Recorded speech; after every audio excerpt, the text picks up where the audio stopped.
세계 다양한 테니스 선수에 대해 알아보는 코너입니다. 테니스 인물백과. 이번 주는 클레이 코트 시즌에 맞춰 나달의 커리어에 대해 알아보려고 하는데요. 일단 나달이라는 선수 자체가 테니스 역사에서 전무후무한 선수이기 때문에 한편으로는 다룰 수 없을 것 같고요. 나눠야 될 것 같아요.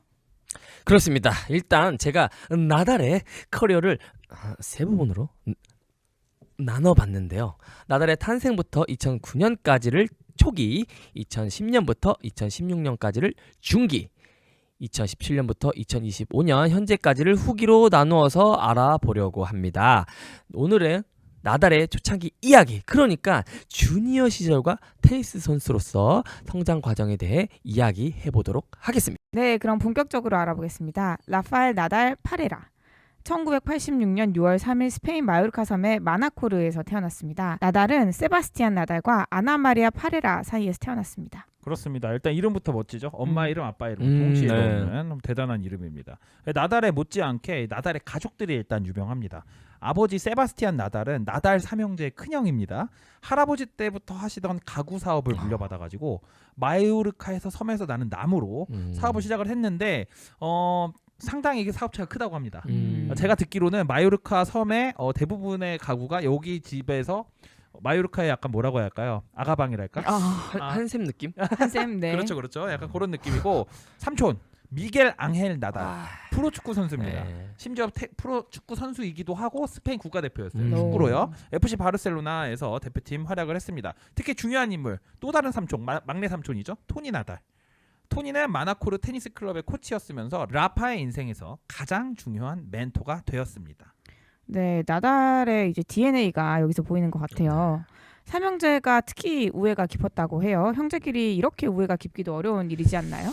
네, 명절 때 보시면 이제 삼촌들끼리 싸우는 광경을 그렇죠. 많이 볼 수 네. 있었는데요. 나달의 가문은 그렇지가 않았습니다. 일단 형제들 모두 잘 나가는 직업을 가지고 있었고 사업을 하던 나달의 아버지는 사업에서 생기는 수익을 사업에 참여하지 않은 형제들을 포함해서 공평하게 세 등분으로 나누어 주었다고 합니다. 거기다가 나달 패밀리는 할아버지가 마련한 집에서 모두 함께 거주하고 있습니다. 네, 어찌 보면 이런 상황에서 사이가 안 좋은 것이 더 이상한 일이 될 것 같은데요. 다시 나달의 이야기로 돌아와서 어린 라파는 매우 활동적인 아이였고 일찍부터 운동에 대한 재능을 보였습니다. 그의 가족들은 그가 걸음마를 배우기도 전에 공에 대한 비범한 집중력. 도대체 어떻게 해야지? 그러니까. 걷기도 전에 공에 비범한. 대한 집중력이 있었다는 건지 모르겠지만 어쨌든 엄청난 집중력을 보였다는 점을 밝혔습니다. 그럼 나달이 테니스를 처음 접하게 된 때는 언제인가요? 네, 그건 나달이 3살 때였는데요. 나달이 3살이 되었을 때 삼촌 토니는 그에게 처음으로 테니스 라켓을 쥐어줬습니다. 작은 라켓으로 첫 연습을 시작할 때부터 토니는 라파에게서 무언가 특별함을 발견했습니다. 그의 공의 움직임을 추적하는 능력과 손, 눈, 협응력이 또래 아이들보다 월등했기 때문입니다. 재미있는 에피소드 중 하나는 어린 나달이 처음에는 오른손 잡이였다는 점입니다. 그러나 토니 삼촌은 왼손으로 테니스를 치는 것이 경기에서 전략적으로 이점을 줄 수 있다고 판단해서 라파에게 왼손으로 라켓을 쥐도록 가르쳤습니다. 이 결정은 훗날 나달의 트레이드마크인 강력한 왼손 포인트를 발전시키는데 결정적인 역할을 했습니다. 그럼 나달도 오른손 잡이였던 거네요. 네. 지난 시간에 저희가 왼손으로 테니스를 치는 잭 드레이퍼 이야기를 나누기도 했었는데요. 그리고 나달이 축구도 잘했다고요?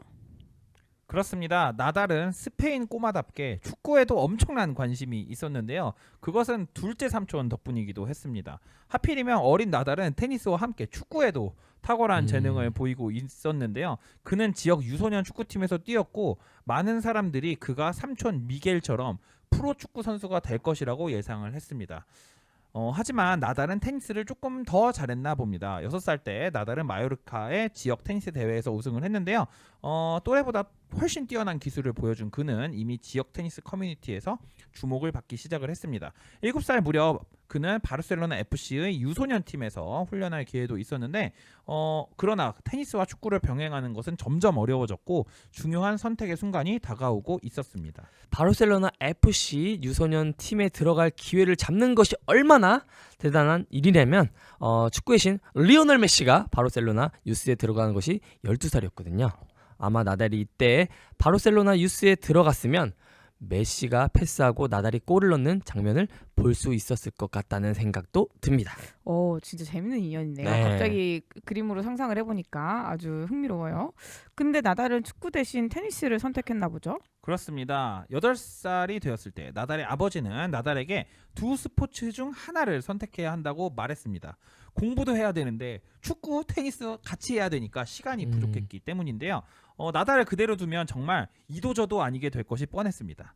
이 시기에 있었던 유명한 일화가 있는데요. 나달이 이제 중요한 테니스 훈련에 빠진 적이 있는데 토니가 삼촌이죠. 토니 나달이 라파엘 나달에게 물어봤어요. 너 왜 안 왔냐? 그랬더니 친구들과 축구를 하고 있었다. 이렇게 대답을 했습니다. 토니 삼촌은 매우 실망을 하고 라파에게 너 테니스 더 이상 전념하지 않으면 나 너한테 테니스 안 가르쳐 줄 거야. 더 이상 코치를 하지 않겠다고 선언을 해버립니다. 결국 나달은 이 사건 이후로 테니스를 선택을 했고요. 이때부터 훈련의 강도는 크게 높아졌습니다. 축구를 하는 만큼 테니스 더 한 거죠. 토니 나달은 매우 엄격한 코치였는데요. 어린 라파에게 규율, 존중, 겸손함을 강조했습니다. 나달의 삼촌은 진짜 엄격한 훈련으로도 유명하잖아요. 이때부터였는지 이전부터였는지 모르겠지만 나달을 어렸을 때부터 참 아주 강하게 잘 키웠던 것 같아요. 어느 정도였나요? 토니 나달의 훈련 방식은 독특했고요. 때로는 논쟁의 여지가 있었습니다. 그는 라파가 불리한 조건에서도 이겨내는 법을 배우길 원했고요. 자주 있었던 에피소드 중 하나는 토니가 의도적으로 나쁜 코트에서 라파를 훈련시키거나 낡은 공을 사용하거나 심지어 더운 날씨에 물을 충분히 마시지 못하게 하는 것이었습니다. 한 번은 10살의 라파가 코트 상태가 좋지 않아 불평했을 때 토니는 그에게 프로토에서는 항상 완벽한 조건에서 경기를 하지 않는다. 어떤 상황에서도 이길 수 있어야 한다라고 가르쳤습니다. 또 나달은 토니 나달의 테니스장에서 다른 친구들과 함께 훈련을 받았는데요. 나달이 특별 대우를 받는다는 느낌을 주지 않기 위해 언제나 가장 먼저 훈련을 시작하고 자신의 훈련이 끝나도 다른 친구들의 공을 다 주운 다음에야 훈련이 마무리가 되었습니다. 토니 나달은 혹독한 훈련 덕분에 이 시기에 나달은 스페인 전국 12세 이하 테니스 대회에서 우승을 했고요. 스페인 테니스 연맹의 주목을 받기 시작했습니다. 네, 나달이 12세가 되었을 때 스페인 테니스 연맹은 나달의 재능을 알아보고 바르셀로나로 이주를 하여 국가 테니스 아카데미에서 훈련할 것을 제안을 했습니다. 이것은 많은 테니스 유망주들의 꿈의 기회였는데요. 바르셀로나랑 마요르카 비행기로 딱 1시간 거리였습니다. 하지만 나달 가족은 놀랍게도 이 제안을 거절합니다. 라파는 마요르카에 남아서 토니 삼촌과 계속 훈련을 하기로 결정을 한 건데요. 이 결정은 나달 커리어에서 중요한 분기점이 되었습니다.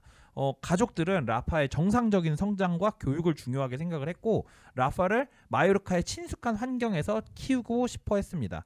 토니는 이때를 회상해서 이렇게 말을 합니다. 우리는 좋은 테니스 선수를 만드는 것보다 좋은 인간을 만드는 것이 더 중요하다. 라는 철학을 가지고 있었습니다. 이런 나달 패밀리의 생각은 가족을 중요하게 생각하는 나달의 인성을 형성하는 데 큰 도움을 주었습니다.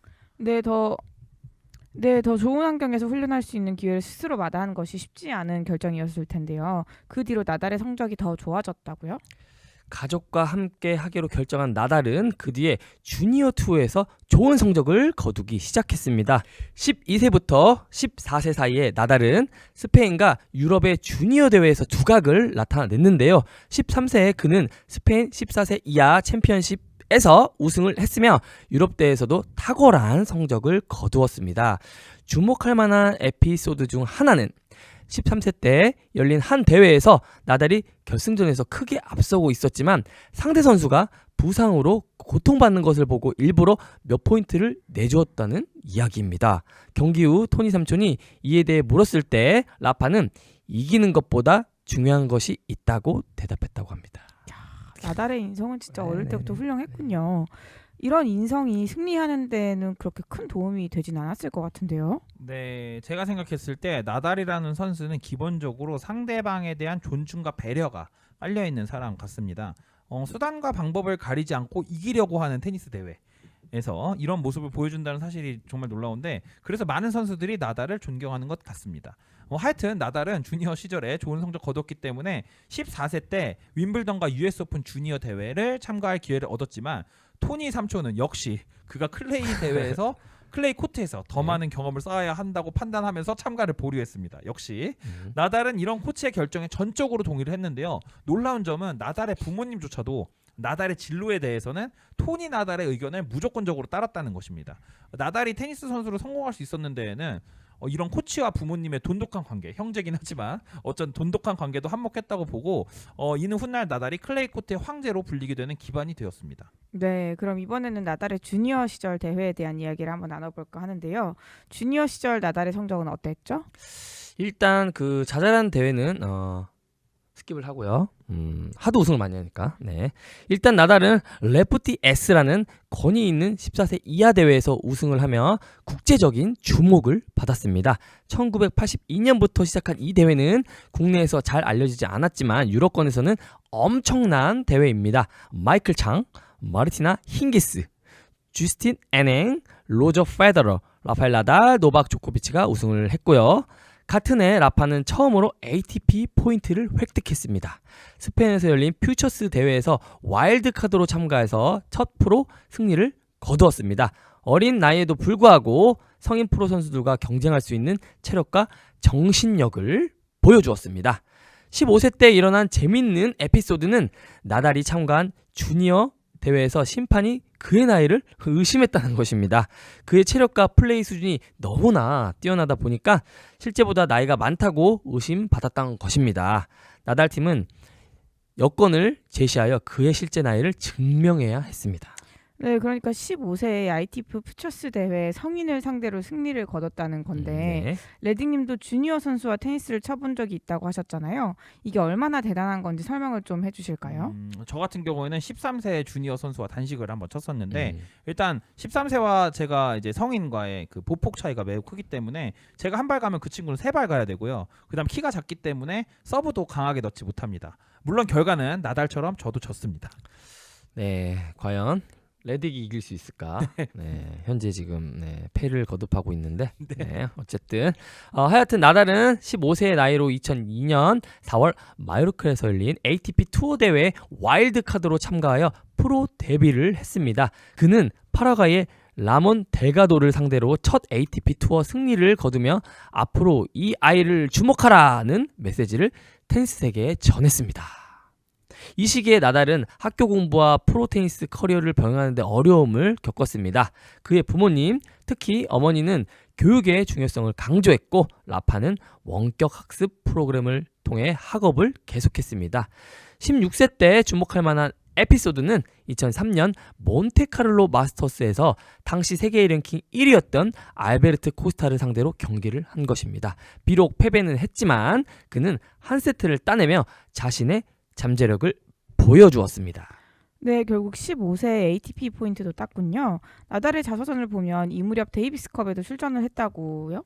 그렇습니다. 데이비스컵 남자 성인 대표팀 국가대표팀이죠. 국가대표죠. 네. 나달은 2004년 2월 17세의 나이로 오. 스페인 데이비스컵에 선발이 되어가지고 체코와의 경기에서 데뷔를 했습니다. 그는 지로 노바크를 상대로 승리를 네. 거두면서 무려 이겼습니다. 17세에 데이비스컵 역사상 가장 어린 나이에 단식 경기에서 승리한 선수 중 한 명이 되었습니다. 같은 해 3월 마이애미 마스터스에서 나달은 테니스 역사에 남을 만한 순간을 기록을 했는데요. 그는 당시 세계 랭킹 1위였던 로저 페더러와 처음으로 맞붙어 놀랍게도 6대3, 6대3으로 승리를 했습니다. 이 경기는 훗날 테니스 역사상 가장 위대한 라이벌 관계의 시작을 알리는 순간이었는데요. 이 승리 후 페더러는 라파는 믿을 수 없을 만큼 강한 왼손 포핸드를 가지고 있다. 그리고 그의 움직임, 그는 정말 특별한 선수가 될 것이라고 말했습니다. 좀 가슴 아픈 이야기지만 넘어가고요. 이때부터 나달과 페더러의 라이벌 구도가 시작이 되었죠. 사실 페더러 입장에서는 이때까지만 해도 수많은 주니어 중에 한 명이었을 것 같은데 페더러 입장에서는 테니스 역사상 최악의 라이벌이 시작이 되었습니다. 나달이 없었다면 페더러는 그랜드슬램 30개 우승했을 것 같죠? 네. 그렇죠. 롤랑가로스 몇 개만 더 우승했으면 네. 좋게 됐습니다. 페더러에게는 조금 위안, 나달에게는 아주 나쁜 소식이 이 시기에 들려왔는데 바로 부상입니다. 근육과 뼈가 다 자라지 않은 어린 시절에 너무 많은 대회를 다녔다는 비판이 있긴 했는데요. 결국 라파는 부상을 당하게 됩니다. 바로 왼쪽 발목 부상이었는데요. 나달은 이 결과로 롤랑가로스를 놓치게 되었습니다. 그렇게 클레이 코트에서 연습을 많이 했는데 네. 부상의 원인은 발목 피로 골절이었는데 결과적으로 이 부상이 나달의 커리어 내내 괴롭히며 나달에게 엄청난 고통을 주게 되었습니다. 하지만 17세의 나달은 오히려 긍정적으로 위기를 기회로 바꾸어 놓으려는 노력을 많이 했는데 토니 삼촌은 이 시간을 활용해서 나달의 서브와 백핸드를 개선하는데 집중을 했습니다. 부상 회복 과정에서 나달이 보여준 정신력이 인상적이었는데요. 그는 매일 몇 시간씩 체력 훈련과 테니스 이외의 훈련에 집중을 했습니다. 이 시기에 그는 자신의 체력을 더욱 강화시켰고 이는 훗날 그의 트레이드 마크가 된 지구력의 기반이 되었습니다. 17세에서 18세 사이에 나달의 ATP 랭킹은 급상승했는데 2003년 말 47위에서 2004년에는 세계 랭킹 30위권에 18세 되기 전에요. 세계 랭킹 30위권에 안정적으로 자리를 잡았습니다. 네, 어린 시절에 당한 부상이 좌절스러울 만도 했을 텐데 부족한 점을 채우려는 노력을 했다는 점이 인상 깊네요. 결국 이런 노력이 보상을 받았다고요? 그렇습니다. 부상에서 회복한 나달은 18세가 되었고 그의 나달은 커리어에서 폭발적인 성장을 보였습니다. 그는 바르셀로나와 몬테카를로에서 우승을 하면서 클레이 코트에서의 장점을 확인했습니다. 19번째 생일을 불과 며칠 앞둔 2005년 5월 그는 자신의 첫 그랜드슬램 대회인 프랑스 오픈에 참가했습니다. 그리고 생일 당일인 6월 3일 나달은 준결승에서 로저 페더러를 꺾고 결승에 진출했습니다. 이틀 후 그는 마리아노 푸에르타를 상대로 5세트 접전 끝에 승리를 하며 프랑스 오픈 챔피언이 되었습니다. 이는 그랜드슬램 데뷔 대회에서 우승한 드문 사례 중 하나였습니다.